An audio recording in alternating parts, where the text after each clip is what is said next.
kaayyoo seniors group kan jedhu kan nama guddoolii kaayyeffannee jirra. Sunis immoo eebbuma maanguddoo barbaanna dura warri komitee kun warri dhufanii walitti siin qabnee sanarratti immoo maal akka goonu maanguddooliidha. Maaliif gabarmantiin biyya kanaaf fandii guddaa kenna. Sana fayyadamnee haadholii abboolii keenya warra of hin dandeenye wayii gochuudha. Kaayyoon keenya tokko sana jechuun warra mana taa'anillee haadholii keenya warra gadi baanii shooppiin goonee qodaa ofirraa dhiqannee jara manatti akkamitti akka tajaajilu warra of danda'u immoo seniors warra jedhaman immoo iddoo tokko tokko geessuudha. Baasas kireeffannee makiinaas mijeessinee jara bakka jarri fedhan laanchiillee haa ta'uu bakka zuu lafa jedhan kanaa ta'uu bakka jarri fedhan gaafannee walitti finnee sana arreenjii goonee gadi baasuu feena.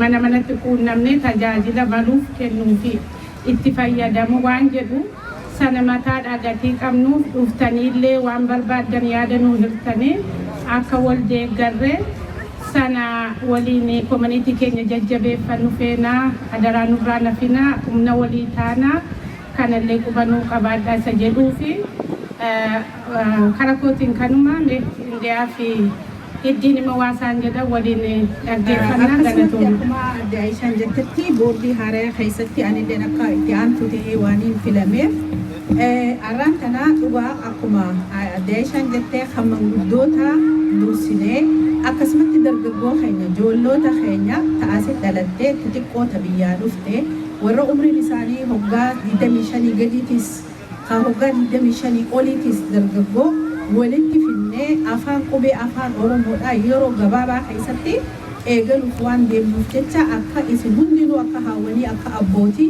akka nu quba qabaattan guyyaa yaamicha keenya isiniif gabaafne akka nu cinaa dhaabbattan hawaasni Oromoodhaa ummatti yoo isin ummanni Oromoodhaa nu cinaa dhaabbanne ilmaan keenya dhaloota biyya kana keessa dhalateef fakkiin taanuu hin jiru. Arra humna qabnaa hanqa humna qabnu kana xiqqashoo ilmaan keenyaaf xiqqashoo waa haa hambisnu.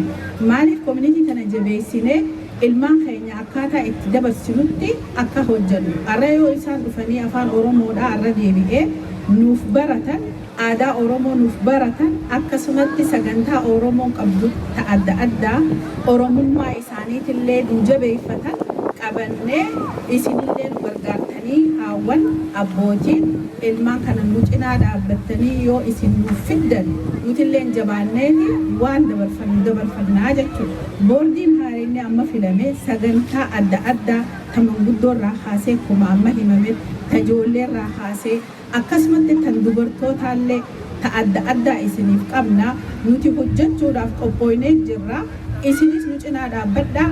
Dhaamsa keenya hadaraa rabbii nu quba qabaadhaa galatoomaa na dhaggeeffattanii. Oromoo wal malee qabdu namni biroo nu dhufee nu gargaaru hin jiru. Insumaa wal gargaaraa nu jajjabeessaa nu waan galatoomaa.